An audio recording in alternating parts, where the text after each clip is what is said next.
Osman Hadi has died. We are sincerely sorry that we could not save him. Osman হাদিকে মৃত্যু ঘোষণা করলো সিঙ্গাপুরের ডক্টর।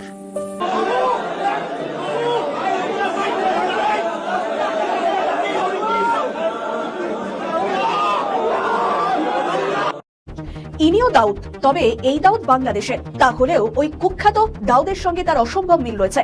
দুই দাউদই অন্ধকার জগতের বেতাজ বাদশা। এমন কোনো অসামাজিক কার্যকলাপ নেই যাতে হাত পাকাননি বাংলাদেশের দাউদ ভাই।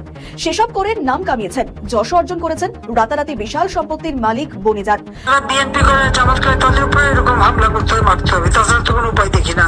আমরা তার চাইতো আরো ডাবল ধামাকা আকারে আমরা করতে চাচ্ছি। কিছুক্ষণ আগে একটি কথা বলেছিলাম যে আগামী 11 তারিখ থেকে আমাদের কিছু ওয়েলফেয়ার বিভিন্ন তথ্য প্রযুক্তি এবং সোর্স ব্যবহার করে তার স্ত্রী এবং তার স্ত্রীর বড় ভাই এবং তার একজন ইনিও দাউদ, তবে এই দাউদ বাংলাদেশের। তাহলেও ওই কুখ্যাত দাউদের সঙ্গে তার অসম্ভব মিল রয়েছে।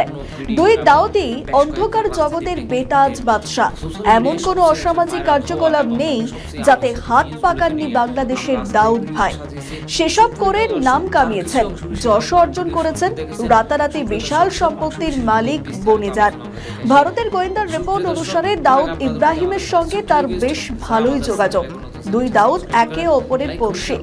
অন্যদিকে দুইয়ের বাড়ি বালুচিস্তানে। বাংলাদেশের এই দাউদের পরিচয় লর্ড অফ ড্রাগস নামে। মাফিয়া জগতের ভগবান, অদৃশ্য হয়েও প্রবলভাবে দৃশ্যমান এই দাউদ। ক্ষমতার কেন্দ্রবিন্দুতে না থেকেও ক্ষমতার কাছাকাছি থেকে গিয়েছেন বরাবর।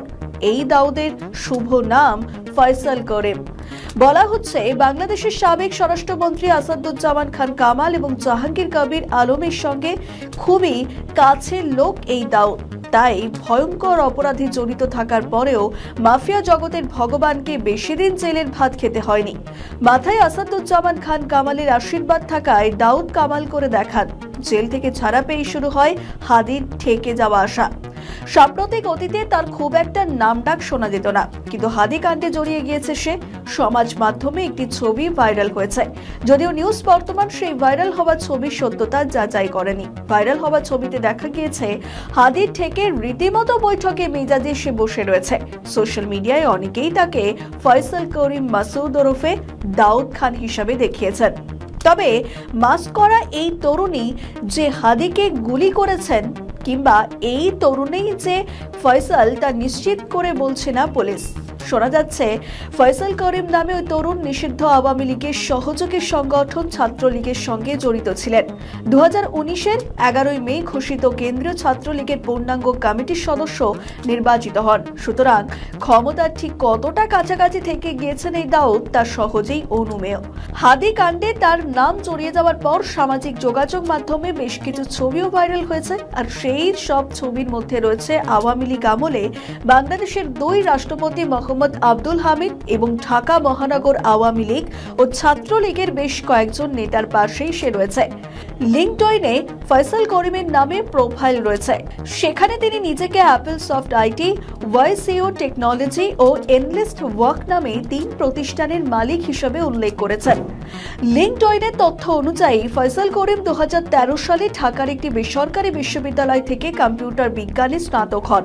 পরে আরও একটি বেসরকারি বিশ্ববিদ্যালয় থেকে MBA করেন। 2016 সালে Bangladesh Association of Software and Information সার্ভিসেসের সহযোগিতা ও সরকারি তথ্য যোগাযোগ প্রযুক্তি বিভাগের পৃষ্ঠপোষকতায় বাংলাদেশের মুক্তিযুদ্ধ এবং বঙ্গবন্ধু শেখ মুজিবুর রহমানকে নিয়ে ব্যাটল অফ 71 নামে একটি কম্পিউটার গেম তৈরি করেছিলেন ফয়সালের মালিকাধীন ওয়াইসিও টেকনোলজি লিমিটেড। আরো ভয়ঙ্কর তথ্য রয়েছে। 2018 সালে একাদশ জাতীয় সংসদ নির্বাচনে আসন ভিত্তিক নির্বাচন পরিচালনা এবং সমন্বয় কমিটি করেছিল কেন্দ্রীয় ছাত্রলীগ। ঢাকা 12 আসনে আওয়ামী লীগের প্রার্থী ছিলেন সাবেক স্বরাষ্ট্রমন্ত্রী আসাদুজ্জামান খান। এবং এই আসনের সমন্বয় কমিটির সদস্য ছিলেন ফয়সাল করিম। জুলাই গণ অভ্যুত্থানের পর গত বছরের 28 অক্টোবর ঢাকার আদাবরের বাইতুল আমান হাউজিং সোসাইটি এলাকায় ব্রিটিশ কলাম্বিয়া স্কুলের 4th তলায় অফিসে 17 লক্ষ টাকা লুট হওয়ার ঘটনা ঘটে। নাম জড়িয়ে যায় ফয়সাল করিমের। 7ই নভেম্বর আদাবর এলাকা থেকে তাকে গ্রেপ্তার করে র্যাব। তার থেকে উদ্ধার হয় 2টি বিদেশি পিস্তল, 2টি ম্যাগাজিন এবং 5টি গুলি। ওই মামলায় গত 16ই ফেব্রুয়ারি হাইকোর্ট থেকে জামিন পান ফয়সাল করিম। জামিনের সময়সীমা বৃদ্ধি করতে গত 12ই আগস্ট আবারও আবেদন করলে হাইকোর্ট নতুন করে তার 1 বছরের জামিন মঞ্জুর করেন। জামিনে থাকা অবস্থায় এবার তার বিরুদ্ধে ওসমান হাদিকে গুলি করার অভিযোগ এলো। এত অল্প সময়ের মধ্যে তিনি কিভাবে জামিন পেলেন তা নিয়ে প্রশ্ন তৈরি হয়েছে। আর এরকম লুটের ঘটনায় 2টি অস্ত্রসহ গ্রেপ্তার হওয়া ব্যক্তিকে এত দ্রুত জামিন দেওয়া হলো কিভাবে, সেই প্রশ্ন নিয়ে সামাজিক যোগাযোগ মাধ্যমে এখন আলোচনার সমালোচনায় সরব।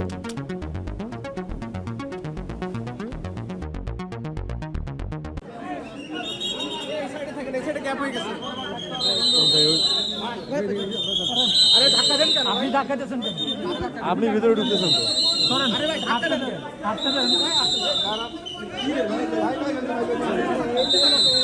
তো ঢুকে গেলেন কেমনে? বিভিন্ন তথ্য প্রযুক্তি এবং সোর্স ব্যবহার করে তার স্ত্রী এবং তার স্ত্রীর বড় ভাই এবং তার একজন ঘনিষ্ঠ বান্ধবী, একজন হলো ছায়েদা পারভিন সামিয়া তার স্ত্রী, এবং তার ওয়াইফ স্ত্রীর বড় ভাই ওয়াহিদ আহমেদ শিপু এবং তার বান্ধবী মারিয়া আক্তার লিমা, এই 3 জনকে, তাদের মধ্যে তার স্ত্রী এবং তার বড় ভাইকে নরসিং থেকে গ্রেপ্তার করা হয় এবং তার বান্ধবী মারিয়াকে বাড্ডা থেকে গ্রেপ্তার করা হয়।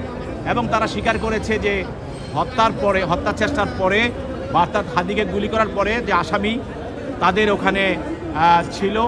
এরপর তাদের লগে কথাবার্তা 2-1 দিন আগে কথাবার্তা হয়েছে এবং তার প্রথম স্ত্রী বলেছে যে তার বান্ধবী মারিয়ার সঙ্গে সে থাকতো এবং এখানে ঘটনার পর তার কাছে গিয়েছিল। এখন আমরা এদেরকে গ্রেপ্তার করার পর তাদেরকে তদন্তকারী কর্মকর্তা আজকে 7 দিনের রিমান্ড চেয়েছেন, যে প্রধান আসামি যে গুলি করেছে সে ফয়সাল দাউদ, তাকে ফাইন্ড আউট করার জন্য, খুঁজে বের করার জন্য এবং কোথায় কিভাবে সে আছে এবং কীভাবে সে কোথায় থাকতে পারে সব কিছু বিবেচনা করে তদন্তকারী কর্মকর্তার এই যে দরখাস্ত 7 দিনের রিমান্ড, বিজ্ঞ আদালত 5 দিনের রিমান্ড মঞ্জুর করে তাদেরকে তদন্তকারী কর্মকর্তার হাতে সোপর্দ করে। তিনি বলল যে সে 2-3 দিন আগে তার এখানে আসা যাওয়া করেছে এবং 2টি ব্যাংকের চেকের পাতা তার ভাই ওয়াহিদ আহমেদ লিপুকে দিয়েছে এবং পরবর্তীতে সে ঘটনার পরে সে মারিয়া আক্তার